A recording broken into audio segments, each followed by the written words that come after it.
तो price elasticity और demand का मतलब ये हुआ कि अगर प्राइस में चेंज हो तो क्वांटिटी डिमांडेड कैसे रिस्पॉन्ड करती है।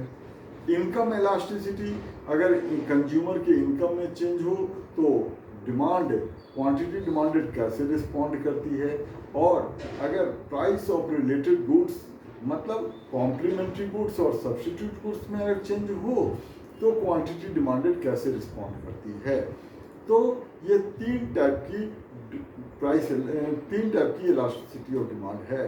अब अपने सिलेबस में सिर्फ प्राइस इलास्टिसिटी ऑफ डिमांड है, तो हम लोग फोकस सिर्फ प्राइस इलास्टिसिटी ऑफ डिमांड पर ही करेंगे। अब प्राइस इलास्टिसिटी ऑफ डिमांड से रिलेटेड इसको भी एक चार्ट के फॉर्म में समझ लेंगे कि इससे रिलेटेड तीन चीज़ें हम लोगों को समझनी है। सबसे पहला टाइप्स, डिग्रीज या kinds of price elasticity of demand. दूसरा measurement of price elasticity of demand. और तीसरा factors affecting price elasticity of demand.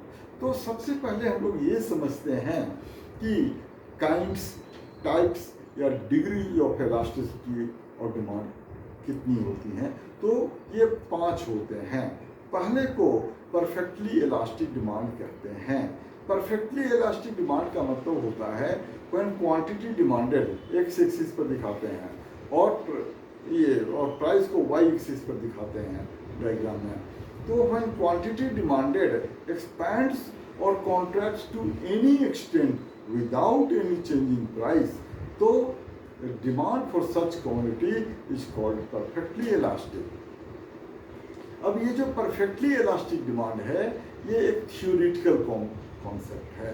Practically बहुत ही रेयर गुड्स हैं जिसकी डिमांड परफेक्टली इलास्टिक होती है। ये एक इमेजिनरी सिचुएशन है, अनरियलिस्टिक कंडीशन है और इस वैसी कमोडिटी का डिमांड का positively slope horizontal straight line parallel to x axis होता है। दूसरा है perfectly inelastic demand. Perfectly inelastic demand में EP elasticity, price elasticity of demand equal to 0 होता है। परफेक्टली इलास्टिक डिमांड में ईपी इक्वल टू इनफाइनाइट होता है। परफेक्टली इनइलास्टिक डिमांड का मतलब होता है when quantity demanded of A commodity does not change at all due to any change in price. Price कितनी भी बढ़ जाए या घट जाए, क्वांटिटी डिमांडेड कांस्टेंट रहती है, तो वैसी कमोडिटी की डिमांड को परफेक्टली इनइलास्टिक डिमांड कहते हैं।